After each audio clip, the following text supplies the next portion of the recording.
aí, meus nobres amigos do canal Central HQs, bem-vindos a mais um vídeo resenha aqui do canal. Eu me chamo Fernando e hoje nós vamos falar de Aniquilador, de Grant Morrison e Frazer Irving, série que chega ao Brasil pela Script Editora, publicação que concorreu ao prêmio Eisner, material que está com um ótimo acabamento gráfico, está muito bonita a edição da Script. Conta com esta sobrecapa que traz uma arte muito chamativa. Vou tirar aqui a sobrecapa para mostrar a edição em si para vocês. Olha só, esta é a capa, tem aqui um verniz aplicado no título, a lombadinha para os lombadeiros de plantão e aqui a quarta capa. Publicação que conta com capa dura, tem esta guarda bem bacana no início e no final a mesma. Conta com papel couché de alta gramatura, é um papel bem grosso. Conta com 240 páginas coloridas, ao preço de R$ 139,90, dá para você achar com desconto. Inclusive, eu olhei no site da Amazon, está com 30%. Tomara que quando eu lance esse vídeo, ele ainda esteja com esse desconto de 30% ou até mais, né? De qualquer forma, eu vou deixar aqui o link na descrição desse vídeo, para quem se interessar por essa publicação, que vai trazer mais Grant Morrison para o Brasil com aquela pegada mais viajada que já é uma marca registrada desse escritor. E é exatamente por isso que eu preciso não exatamente entregar grandes spoilers, mas eu preciso entrar aqui em alguns detalhes sobre a publicação. Não é um material fácil de digerir, o Grant Morrison não entrega tudo mastigadinho para o leitor. Você tem sim que dar uma refletida, tentar caçar aquelas referências, algumas um tanto obscuras, né, que o Grant Morrison costuma colocar nas suas publicações. Eu, inclusive, sou crítico em relação a alguns trabalhos do Grant Morrison, porque eu acho que ele se superestima, ou superestima até mesmo os seus leitores, achando que eles vão conseguir sacar todas as referências que ele coloca, algumas mais óbvias e fáceis, e outras que o cara vai ficar realmente boiando. Ele eventualmente constrói histórias em que, se o leitor não tiver uma certa bagagem, não vai exatamente sair satisfeito da leitura. Bom, nós temos aqui mais um trabalho do Grant Morrison em que ele coloca um pouquinho da sua experiência, do seu eu dentro da história, com uma mistura de metafísica, com ficção. Ele gosta, né, de fazer esse caldeirão aí dentro das suas histórias. E basicamente nós temos aqui dois protagonistas, o Ray Space, que mais escreve Space, né? Mas seria para ler como Space, que faz referência a espaço, e também o Max no Max. O Ray Space é um roteirista de Hollywood que conseguiu alcançar o estrelato e ganhou muito dinheiro por conta disso, se envolveu com drogas, sexo, bebidas, e aí ele foi para aquela decadência. Ele está tentando se reerguer com um próximo roteiro para ser entregue em Hollywood. Essa parte aí, o próprio Grant Morrison já falou em entrevista, vai trazer um pouquinho da sua experiência como roteirista em Hollywood.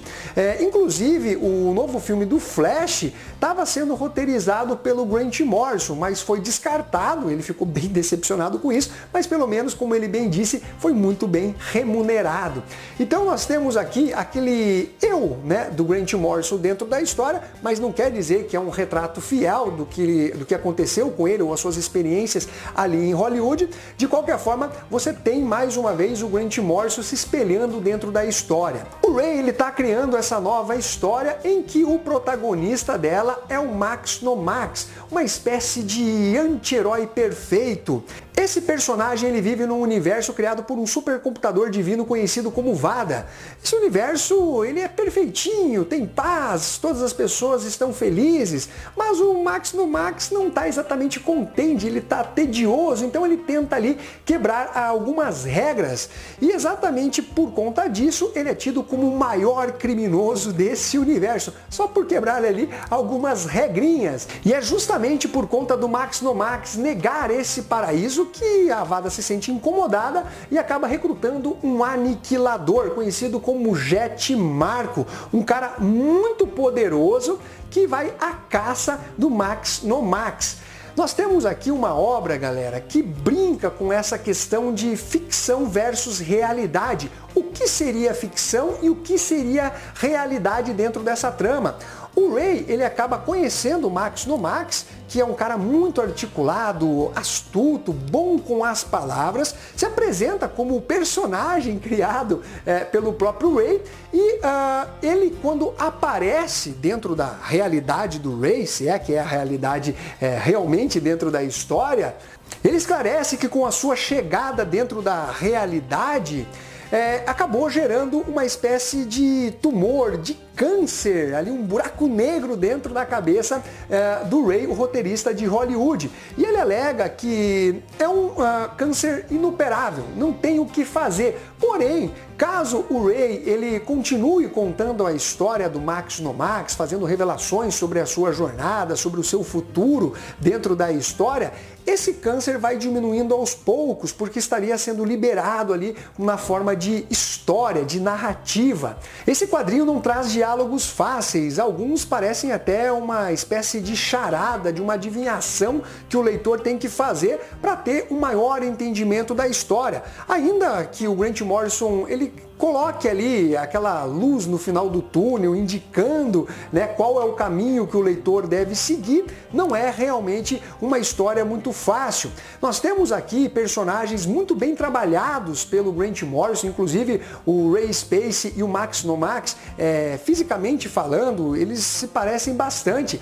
O próprio aspecto físico do Ray é mais moderninho, ele tem uma franja, cabelo raspado do lado e tal, que talvez reflita exatamente a geração, né, do pessoal aí que trabalha em Hollywood por trás das câmeras. De qualquer forma, galera, nós vamos ter então esse desenvolvimento de história em que nós temos o Ray e o Max Nomax, né, que tem um grande conflito entre os dois personagens, até porque o Ray ele sente que está sendo passado para trás e que tem um problema, né, na cabeça, que é inoperável, enquanto a história do Max vai sendo revelada para o leitor, mostrando ali o universo que ele vive, a Olímpia, que é a sua grande paixão, a criação perfeita da Wanda, como ele vai conseguir se desvencilhar ali do Jet Marco, que na minha opinião é uma das grandes passagens dentro dessa publicação, e isso tudo é brilhante pela arte do Frazer Irving, que faz aqui talvez um dos seus melhores trabalhos. Ele e o Grant Morrison já trabalharam juntos como em Sete Soldados da Vitória, Batman e Robin, mas aqui tanto a paginação dele, a narrativa, as cores que ele coloca dentro desse material funcionam perfeitamente de acordo com o que o Grant Morrison quer passar para o leitor. Algumas cores mais psicodélicas, aquela pegada de ficção científica, consegue realmente ambientar muito bem o leitor dentro da história. Então, galera, que nota que eu dou para essa publicação aqui, que vai trazer mais um trabalho um tanto maluco aí do Grant Morrison para o Brasil? Eu dou a nota entre 8 e 8,5. É um material que eu acredito que eu deveria ler mais uma ou duas vezes para aumentar a minha compreensão da história. Eu consegui pegar algumas referências, como o fato do Max Nomax ter ficado preso em Dis, que faz uma referência, né, à Divina Comédia de Dante Alighieri, né, lá em relação aos círculos infernais e tal. Então eu consegui pegar uma coisa ou outra, mas com certeza uma nova leitura deixaria as coisas um pouco mais às claras. Como eu já mencionei, eu tenho algumas ressalvas com relação a alguns trabalhos do Grant Morrison, né? Esse daqui eu não diria que ele alcançou o equilíbrio, mas você tem pelo menos algumas bases onde você pode pisar ali para entender pelo menos até onde ele quer chegar dentro dessa trama. Bom, então é isso daí, galera. Nós temos mais um material de Grant Morrison chegando ao Brasil. Eu espero que esse vídeo tenha sido de alguma utilidade para vocês. Não esqueça de dar o seu like, o seu comentário também é importante e se inscreva aqui no canal. Um abraço para todos e fui!